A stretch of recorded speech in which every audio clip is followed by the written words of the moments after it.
for joining us today. We're going to start our webinar today on tools and give me one sec. Tools and practices for improving workforce performance to manage humanitarian health supply chains. We know that human resources is the motor of the supply chain. Without human resources, a supply chain cannot function. And the capacity of these human resources and the professionalization of the human resources that manage the supply chain is very important.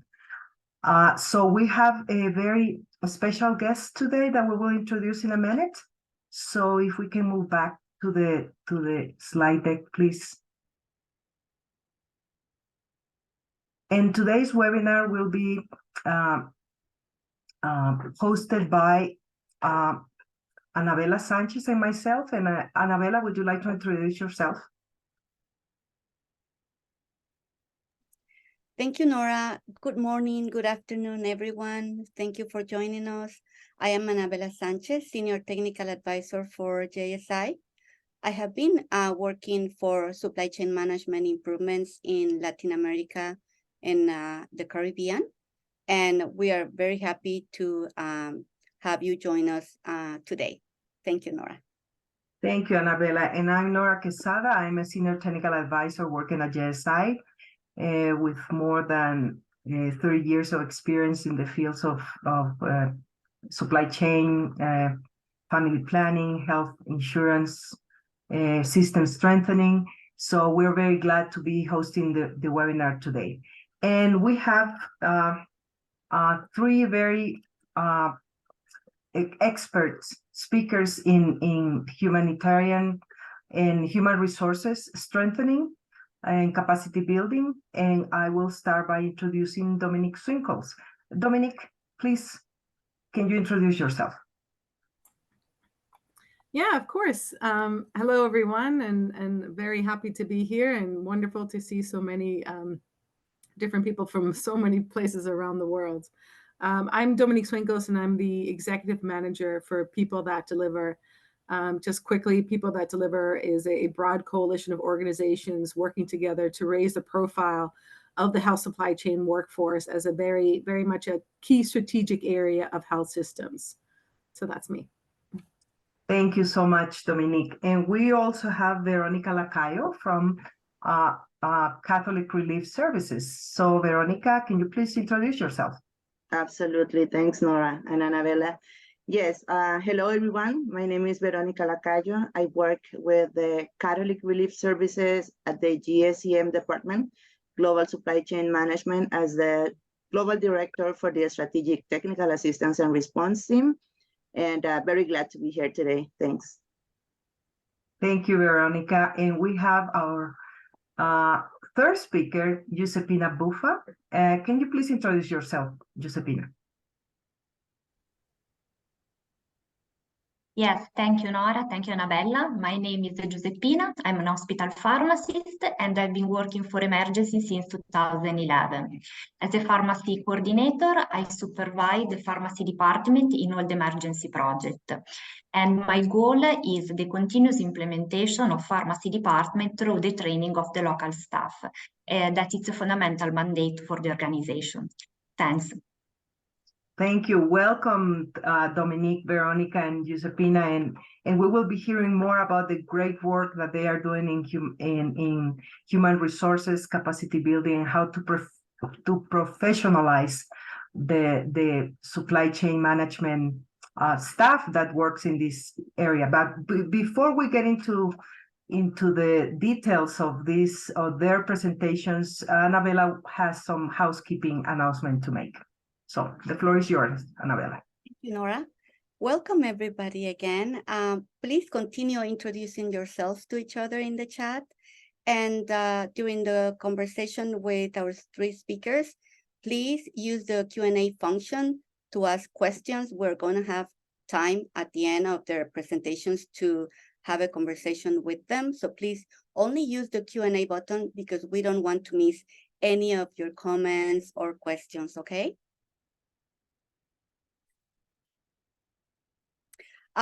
We would like to, first of all, thank the USAID Bureau for Humanitarian Assistance because thanks to them, we are hosting this education series.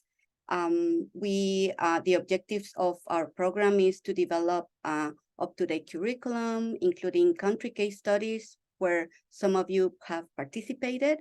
Also conduct pharmaceutical and medical commodity supply chain capacity building activities, blended learning, in-person trainings. We're very happy to see some of you today participating in this webinar.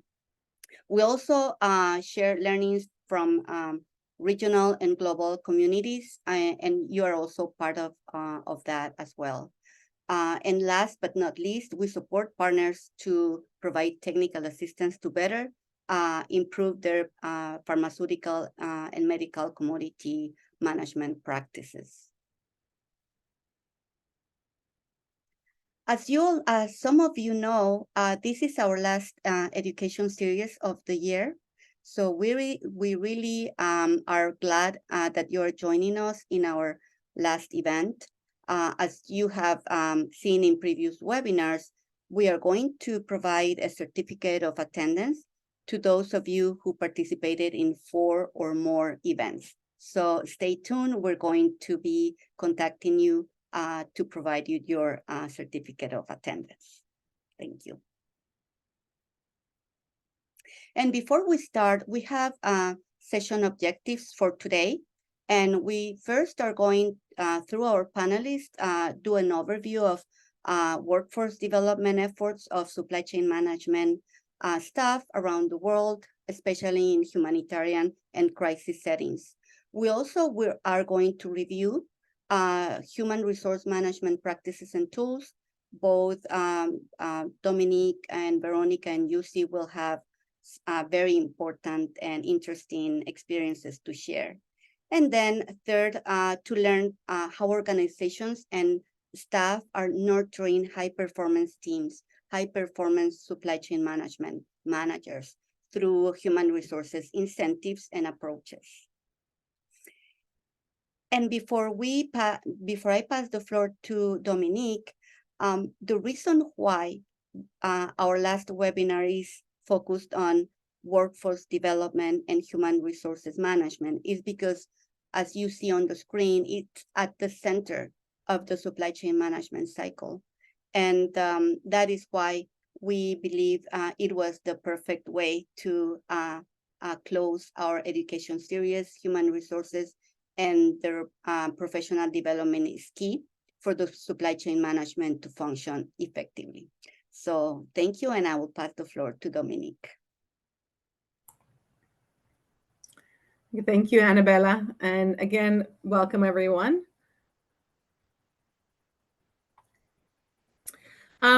So as I mentioned, I am the executive manager of the People That Deliver Coalition. So this is, we call it PTD for short. So you'll be hearing often the word PTD.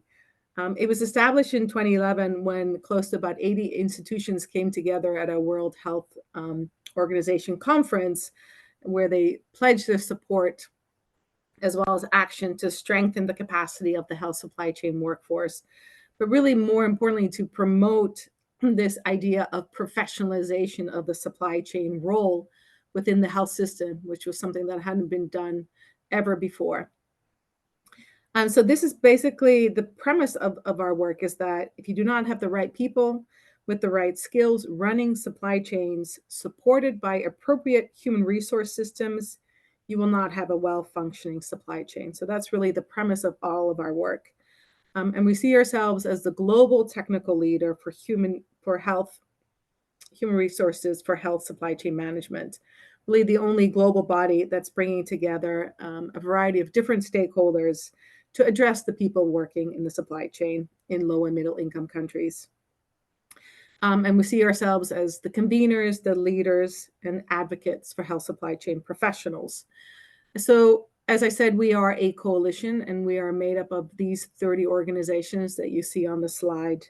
And they represent our different constituents that are part of the coalition. We have 7 different constituencies, basically covering governments, NGOs, implementing partners, academic institutions, private sector, and of course, the major donors working in this space.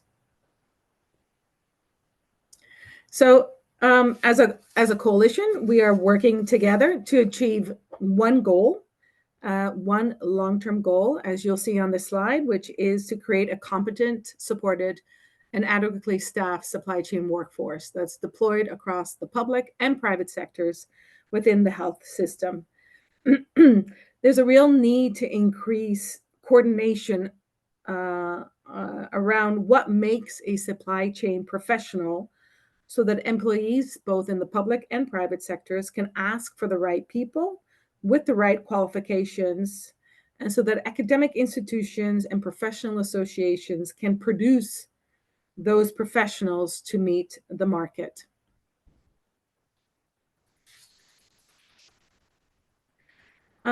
So now I wanted to bring your attention to our foundational approach as to how we build human resources for health supply chain management. And this lies within our theory of change, which you'll see here in this schematic. It was developed in 2018, and it centers around these 4 pathways that you see on the slide. The first one being staffing, then skills, then working conditions, and then motivation. And these are the conditions that we see are needed to ensure that workers at every level of the supply chain perform optimally and impact the availability of health commodities, including the improvement of health outcomes. The methodology enables supply chain practitioners to understand and articulate the pathway of change that needs to occur to connect HR interventions to supply chain performance, and ultimately to that improved health outcomes that we have at the top. Practically, it can help to improve policies in key public and private sector entities.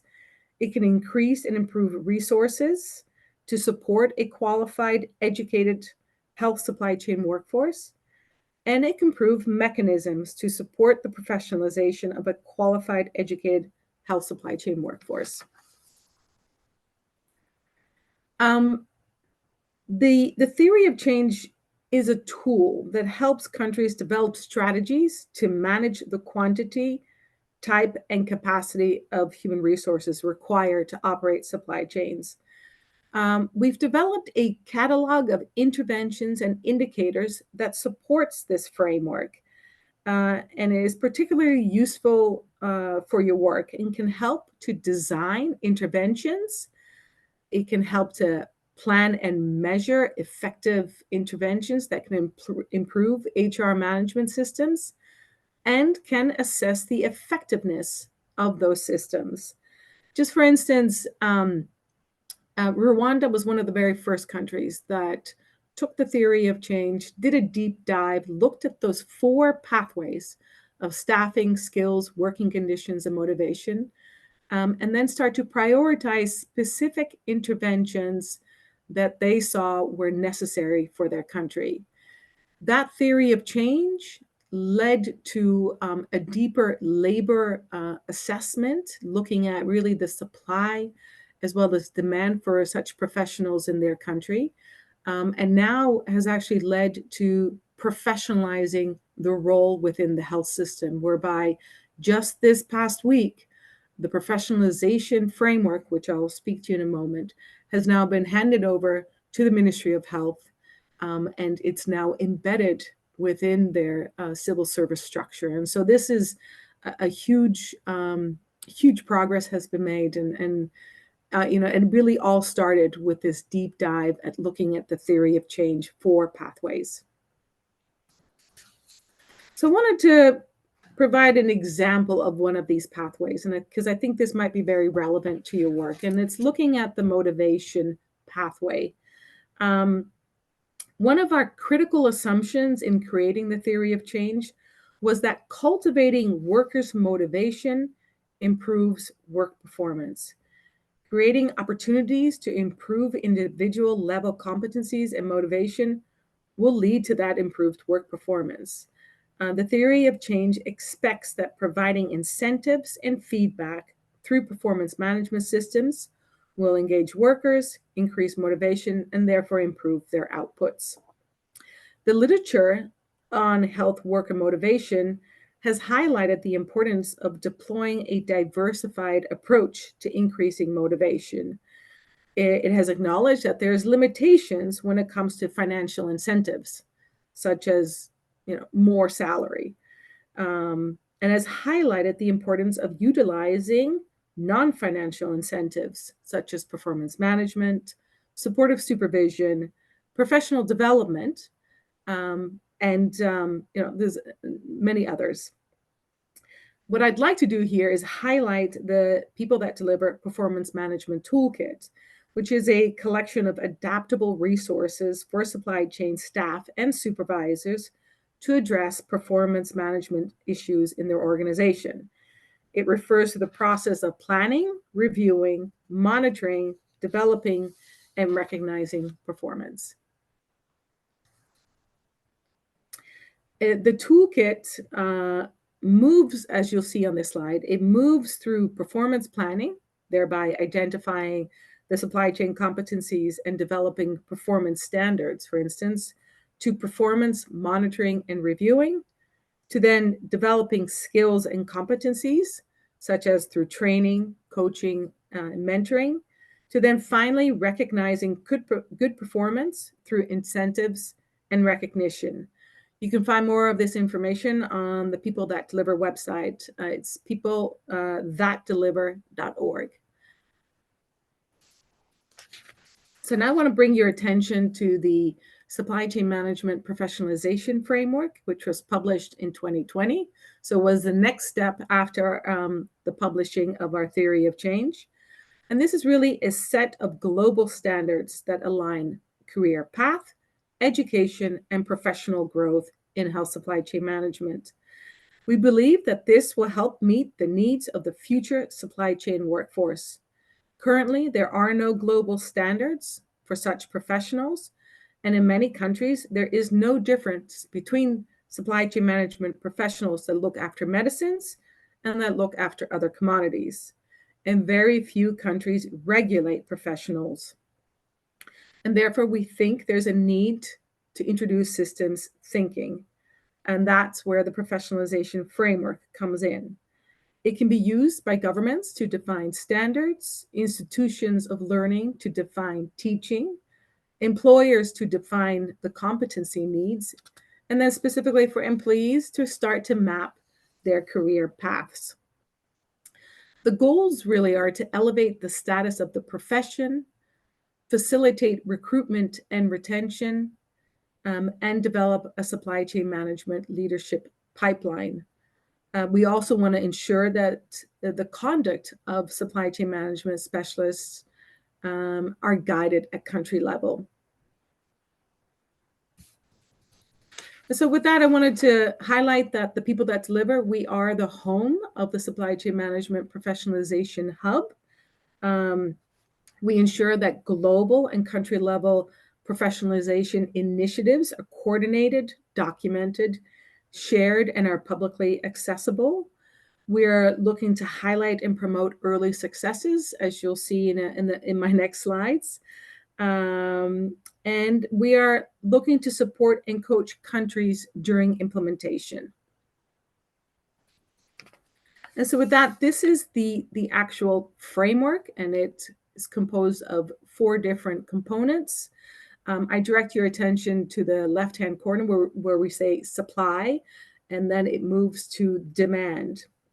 And so supply really, the definition of that is it's the production of professionals through academic and professional association means. And so starting on the supply side, you'll see at the top there, the mapping of education for health supply chains. This is a comprehensive educational pathway that aligns supply chain roles and job descriptions to educational opportunities.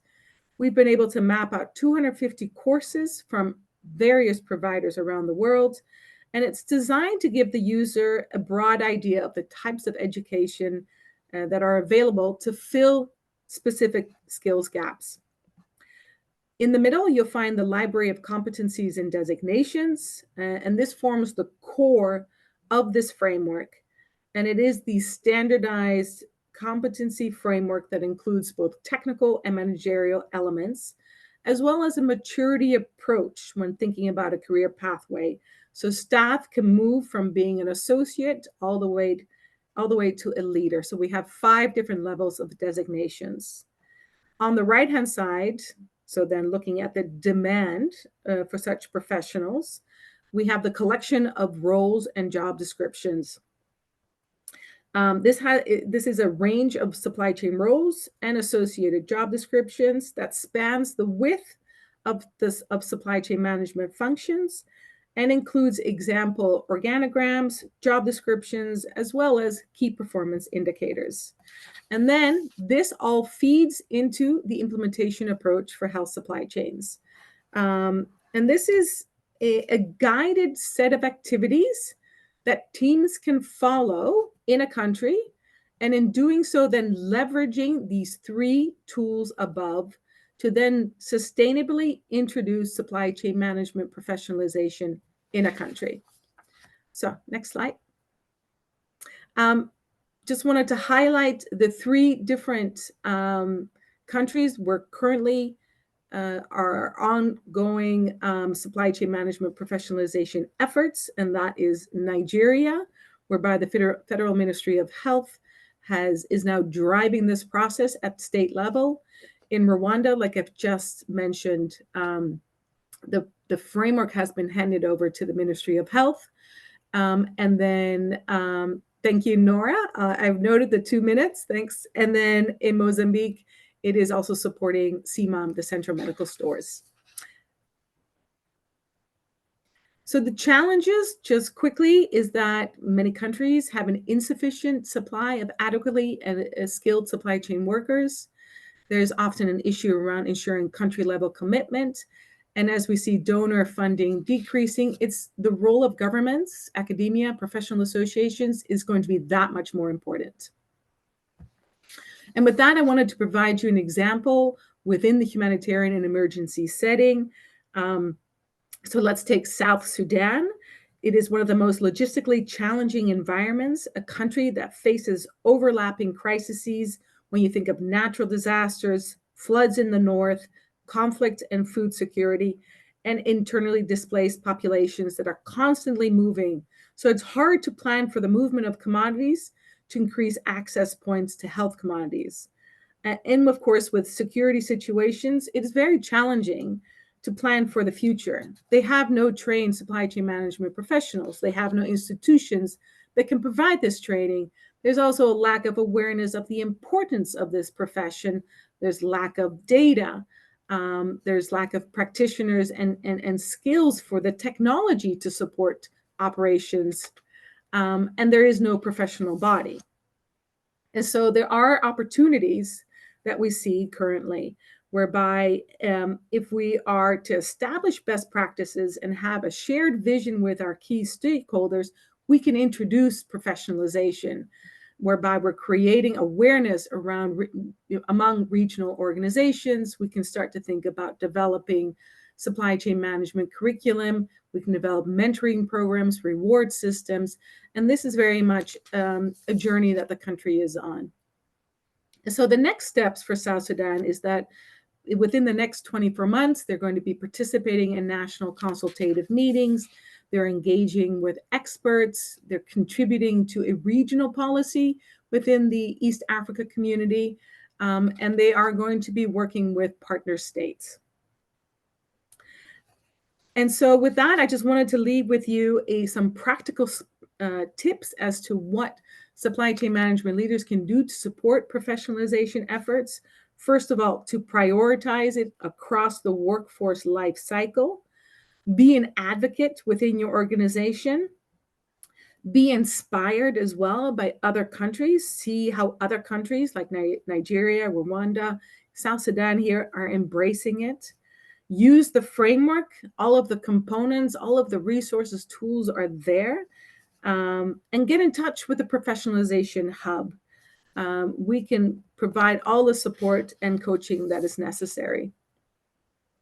And so he wanted to leave with you some useful resources that you can find on our website, peoplethatdeliver.org, the professionalization framework, the theory of change.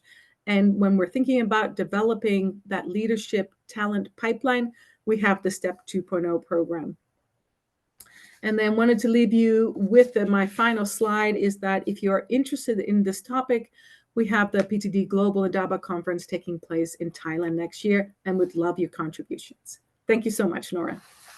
Thank you, Dominique. Great information, great tools. So we invite everyone to go into the People That Deliver webpage and have access to these tools. Also to get in touch with Dominique if you have more questions. And of course, at the end of this webinar, we will have some space for questions and answers. So now I pass the floor to Veronica, who will share the experience from Catholic Relief Services. Go ahead, Veronica.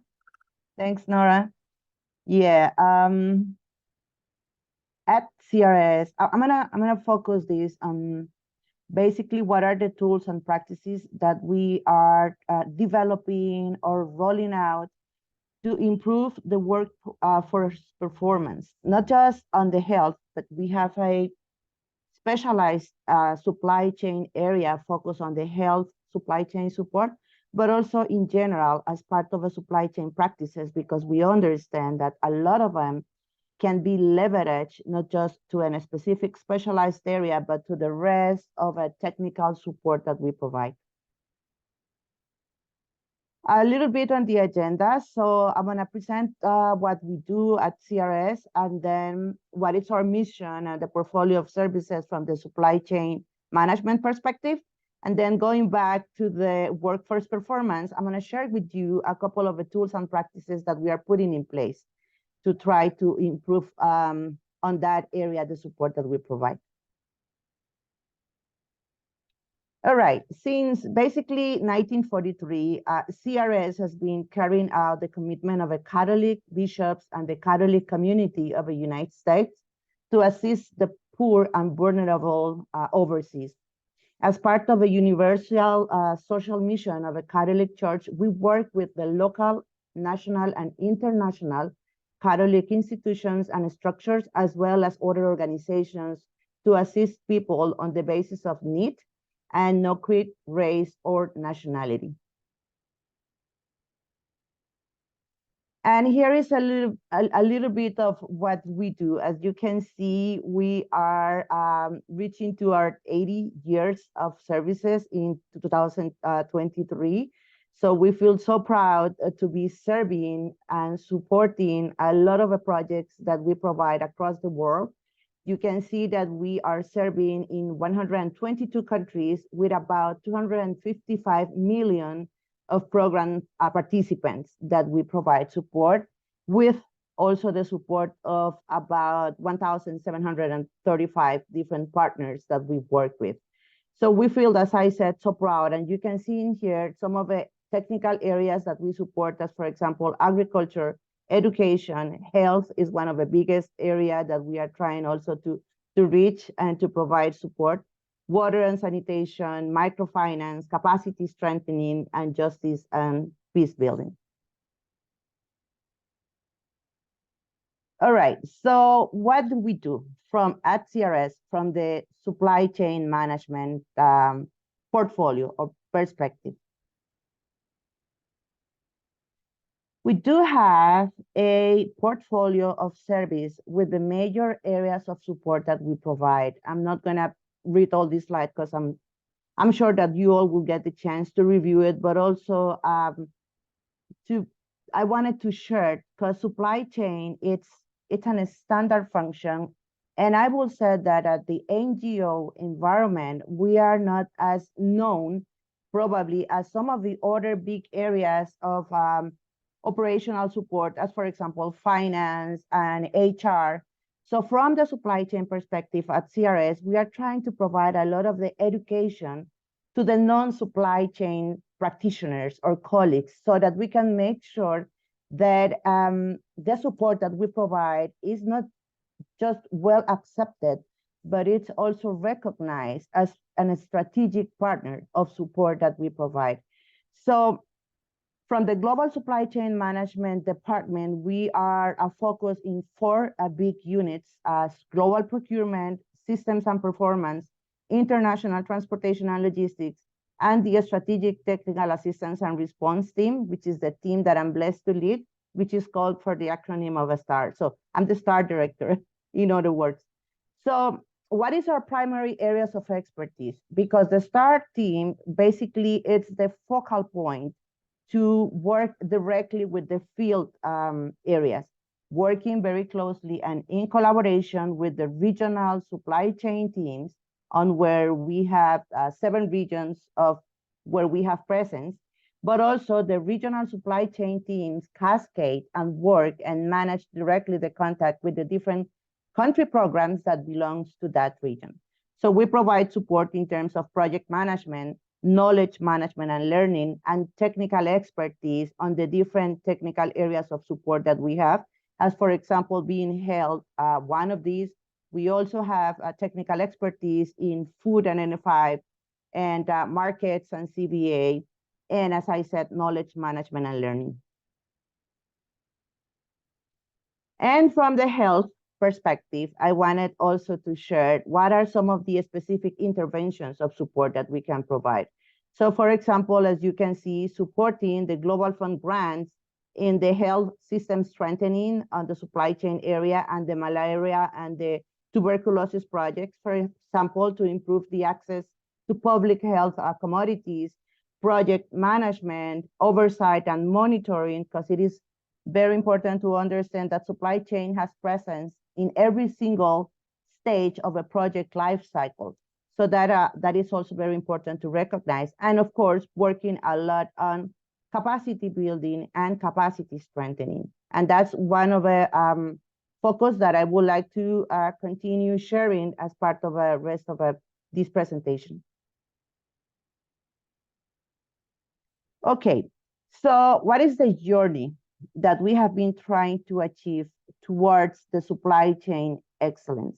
And we call it journey because we know that this is a process that will take time.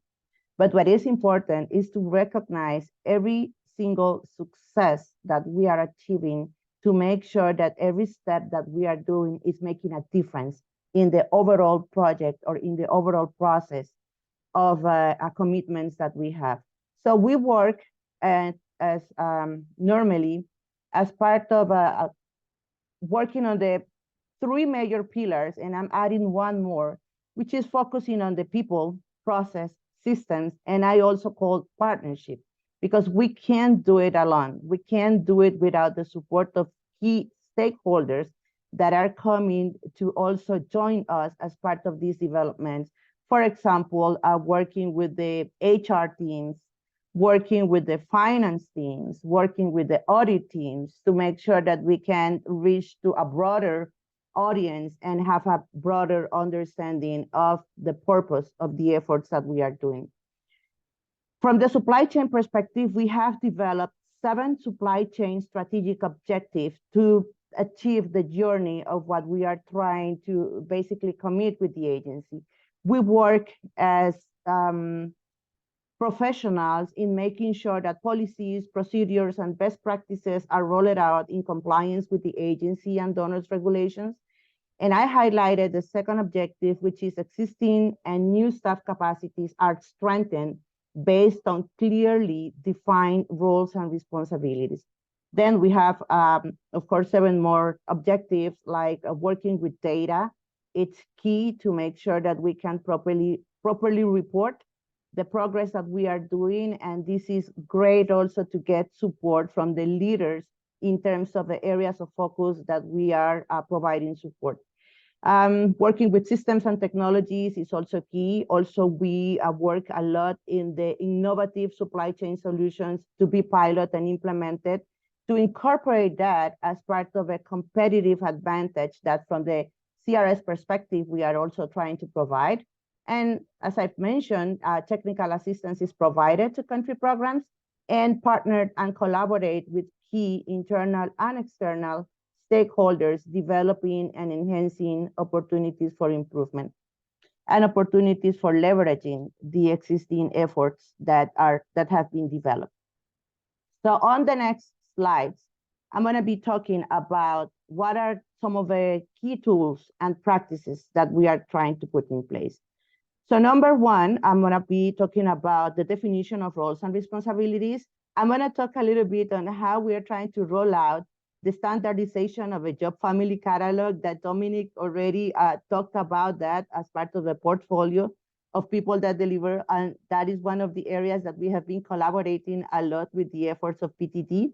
Supply chain management capabilities mapping, high-performing implementer. And as I've said, what are some of the tools that we are getting the benefit of sharing and leveraging from the PTD team? All right, so when we talk about roles and responsibilities, we need to make sure that every team has a clear understanding of what I am responsible for. Thanks, Nora. So for example, we developed the responsibilities that from the country program perspective, we are required to implement, also from the regional supply chain perspective and from the headquarters, so that you don't get mixed in terms of who does what. So that's the first step that we did, and we have shared that also with all the supply chain practitioners. Then we started to work with the job family catalog, which is in essence a series of related job titles, followed by the supply chain capabilities mapping. So with the job family catalog, you will see that we are trying to collect the standard key responsibilities that are required by the different jobs. But then with the capabilities mapping, what are the capabilities, the skills required to perform the specific responsibilities on the JDs? And then on the high-performing implementer, it's a project that we are developing in collaboration with the strategy team to develop that initiative that supports national partners to become and remain effective for becoming the implementer of a global fund grants. And as I've mentioned with PTD, what we are trying is to strengthen our HPI PSM solution packages, identify required training for capacity building. For example, we did that example in Madagascar, and also to develop our internal capabilities in the health SCM area. So this is just an example of the different phases of a supply job family catalog. So you can see that it's important to identify the roles that we want to include in the job family catalog, then to review what are the different variances that we can have across the different work offices, and then analyze the job description information. I'm going to be sharing all this information with you, but what we found really helpful is that sometimes we have very similar responsibilities with different names. So we can end up having hundreds of different JDs in place where we can standardize and rationalize them in order to make sure that we identify what are the key ones. And so what is the different evolution that with the different grades that we have, each of the participants will need to execute. So this is an example, for example, of a contract vendor relationship management, and what is the difference of being an assistant implementing this responsibility all the way to the manager.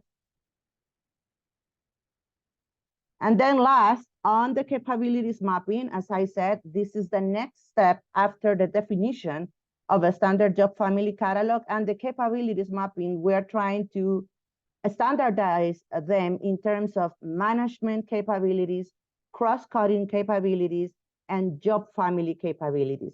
Being the job family capabilities, what are the specific supply chain capabilities that we need to put in place in order to better execute the job descriptions that were developed. So you will see that we have different levels of knowledge, skills that are required to execute each of them properly and to improve our performance and the different responsibilities that we have.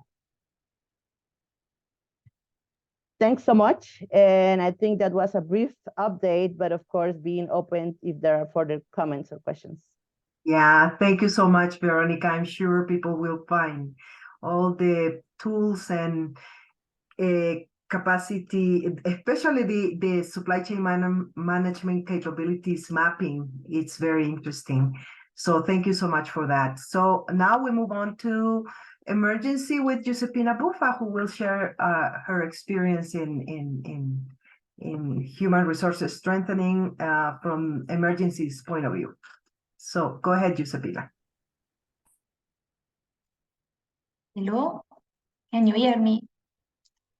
Yes, we can hear Hello, you. can you hear me? Sorry, I Yes. have still small trouble with the connection. Yeah, we can hear you.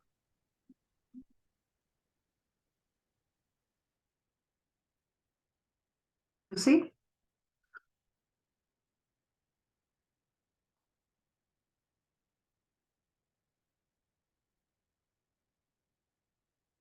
You see?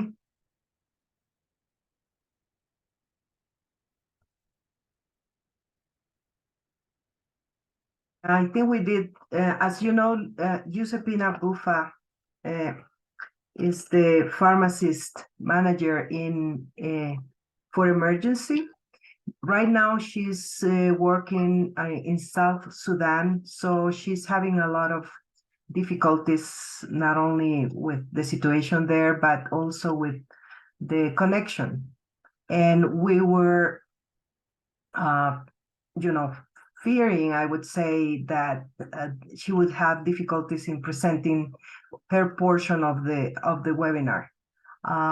If she's not able to connect, to reconnect, we will share her presentation with all of you. And so if you have any questions, or if you want to learn more about the work that Emergency is doing in strengthening the capacity of human resources and how they approach the all the motivation of human resources, the staff retention, and how they build capacity within their staff, and also how they view the capacity building as an investment. Even if staff leave for another organization, or they leave the organization because they want to move abroad and so on. One of the I would say principles that Emergency has in terms of human resources skills development is that even if they leave the organization, they still have, the country will gain a lot from capacity strengthening, skills building, because if they will still remain with those skills, and other organizations can take advantage of that, other countries also can take advantage of that. And so it's important to always think about that. Efforts in building the capacity of the staff is always a good investment by all means.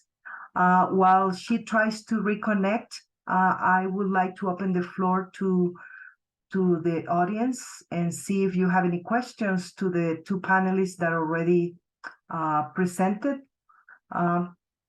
And so feel free to raise your hands and ask any questions that you may have.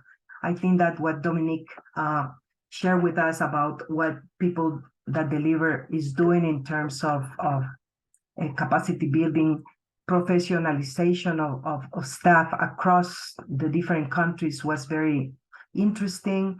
I also think that learning a little bit more about the experience in South Sudan could be an interesting topic that you would like to discuss. So we have now a few minutes to do that.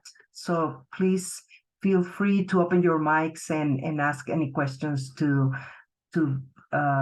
Dominique and Veronica. Also, Veronica shared the supply chain management capabilities mapping, which is really interesting, how they have organized the different components of capacity building. So if you want to learn more now, that's the time. So just raise your hands and open up the mics. Don't be shy. Take advantage of this time that we have with the panelists.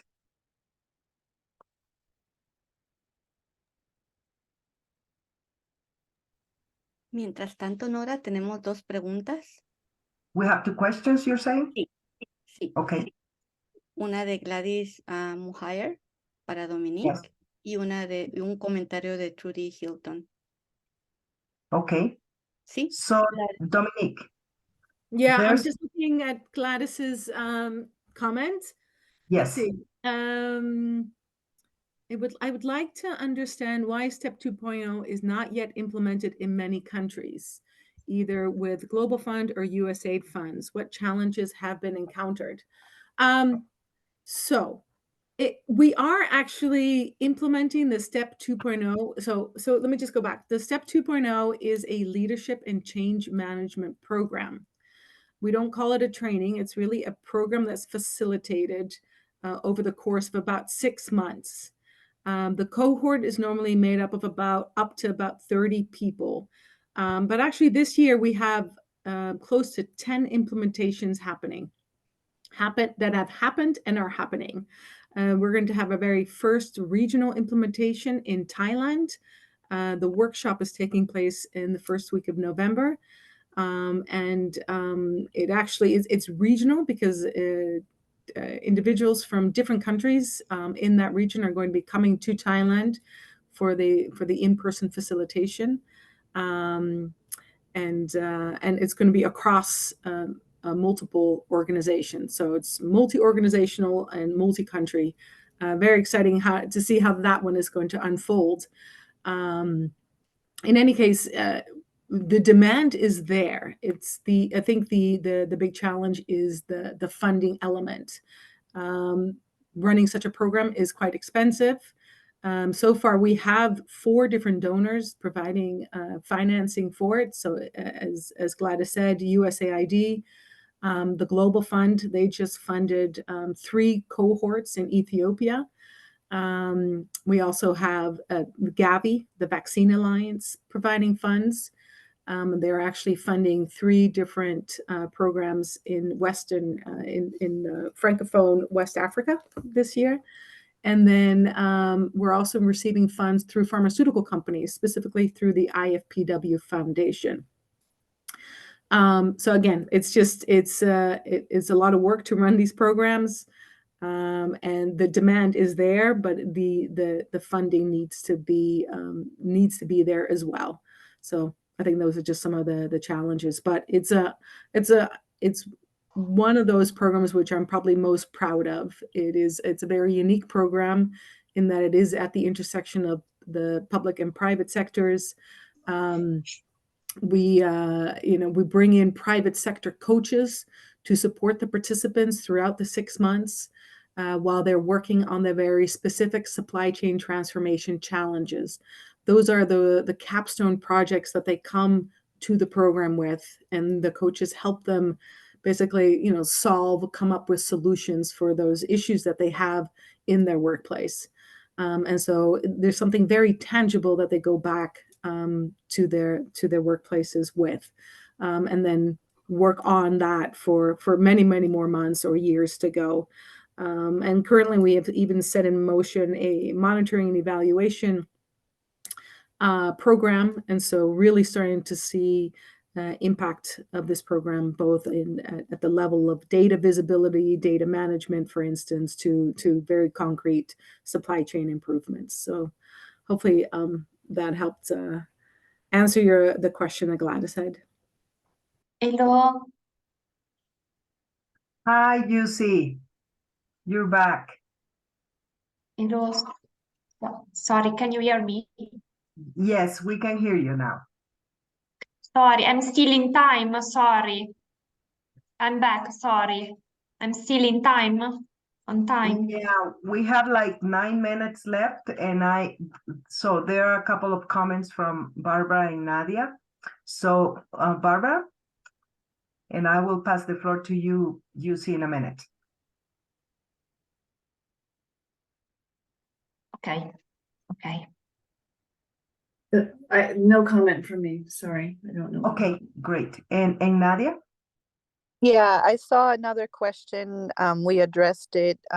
It was about something about an FIP framework for pharmacy teams in humanitarian settings. From Trudy.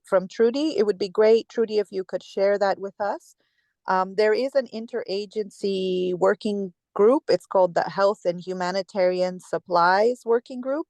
And they are also going to be developing a competency framework for managing health commodities in humanitarian settings. And of course, they'll draw from all of this that we've shared in the webinar.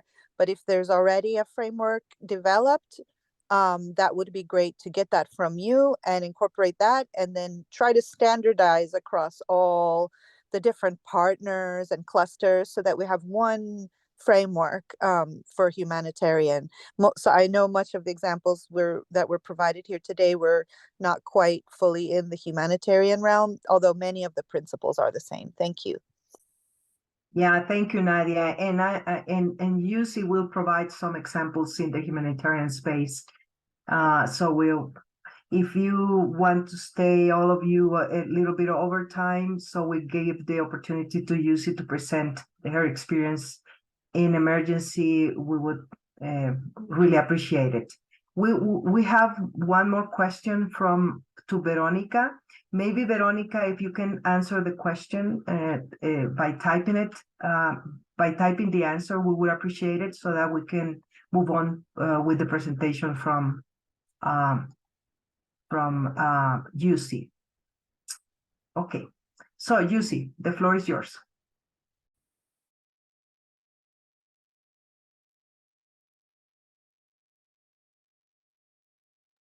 UC?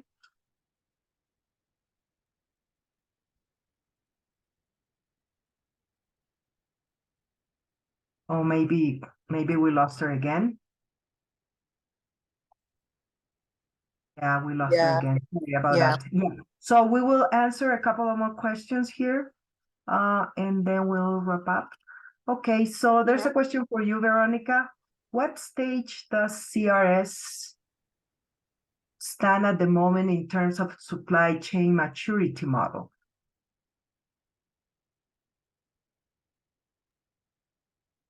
That is a very good question, and because we are at this moment in a lot of very different initiatives, as for example, as I said, making sure that we can properly adopt and roll out policies, processes, and best practices, and then doing the rollout of the new ERP system that we have done that in about 39 countries at this point. So we have different stages according to country programs, because there are some of them on where the staff turnover, thanks to that, it's been lower than in some others, that we have been able to better adopt and improve the performance and the operational excellence that we have. So I will say that in terms of that calculation globally, it's going to be probably difficult because we are trying to review that at the country program and regional level. Okay, thank you, Veronica. There was another comment from Christopher. I think, Christopher, would you like to open up your mic and ask that question? I think it was related to protection of employees. Let's see. You said, having worked at Kakuma refugee camp in Kenya, the protection is much aligned to the refugees. How can we help the education and health UN implementing agencies protect the health workers and even the teachers working in such environments? I don't know if you're referring to the supply chain capacity of the workers, or when you talk about protection, it's basically the security of these workers. So who would like to address that comment? Oh, thank you. Thank you very much. Can you get me clearly? Yes, we can. Go ahead. Yeah, thank you. As I worked at Kakuma refugee camp in the past, at supply chain level, there is a lot of problems the employees that are working with the UN implementing agencies face with regard to their protection. You know, the protection is much aligned to the less fortunate, the refugees in the taking. So how can we at least help the health workers and the education workers, who are working in at the camp level, also feel secure because they are threatened, they are working under desperate situations? Is there any way we can also come up with a framework or a tool which also protect in a way those who help implement these two crucial sections, health and education? Thank you. Thank you, Christopher. Who would like to respond to that? Yes, Nadia.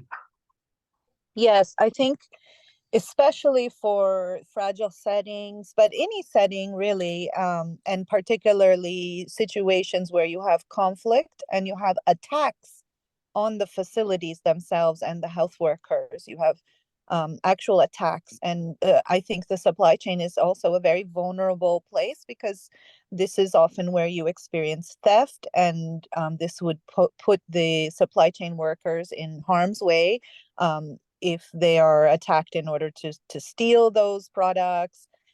So I do think this is a very critical point. And then any approach that we have to professionalize or strengthen human resources in fragile settings, humanitarian settings, very much needs to consider their well-being, their safety, all kind of concerns that we may not have thought about historically as clearly as we should have. And again, this would even be true in stable settings because you want to have a disaster preparedness measures in place. Even in a stable setting, you could have an accident, a fire, and they could be harmed, or you could have a misunderstanding and they could be attacked. So we need to think of that, their protection. Women, also female workers, and the kind of exposure and specific threats that females are exposed to. Sometimes they're even accused of things that men are not accused of, or they need a safe space in the facility to do private, have private and other kind of measures in place. So we really need to ask the providers themselves, consult with them, include them in the design. They know best what the problems are that they're facing and what they would need to be more safe. Yes, thank you for this critical point. Yeah, thank you, Nadia. And there's one more question for Veronica from Gladys. What lessons have you learned in your supply chain management capability journey that you would like to share with the audience? That it's a great question. A lot. I will say the first thing is we can't do it alone, as I said at the beginning. We need to make sure that we can partner with some other key stakeholders that can support us better in terms of advocating for the project, in terms of having additional support, etc. The other thing that I have learned is that we have a lot of experts already in place, and sometimes we don't consider the existing capacity that we have because we are so much focused on implementing the objective that we have in our mind. But as Dominique also mentioned on her presentation, let's be inspired by the work that others are doing, not just other country programs, but some other collaborators that we have, and leverage as much as possible. There are lots of best practices in place already. And by doing that collection, I'm sure that we don't have to duplicate efforts and being more effective in terms of the managing of the existing efforts or resources that we have. Thank you, Veronica. Annabella? Nora, I was going to mention to Christopher that we as a project are raising and documenting the challenges, the most common challenges in humanitarian commodities management. So this is the critical challenge, and we can also include it as part of that set of challenges that we're going to share later. Yeah, that's a good point. Thank you, Annabella. Okay, so if there are no more questions, and we really appreciate your participation in this webinar. We really regret the fact that our colleague and an expert, Giuseppina Buffa from Emergency, could not give her presentation today. But you know, she was really gracious enough to offer to participate, but given the circumstances in South Sudan, she's having a lot of difficulties connecting. So we appreciate your time and your participation. Thank you, Dominique. Thank you, Veronica, Kaylee, Annabella, and the rest of the team for supporting this webinar. And we will be sharing the recording and the presentations later on. And so we thank you for participating in this last education series of the year. And we hope you have a great evening, great afternoon, and great day. Thank you again, and see you next time. Thank you all. Have a Bye. good day. Thank you. Thank you, everyone. Bye-bye. Thank Bye. you. Thank you, Annabella and Nora. Thank you. Welcome. Bye.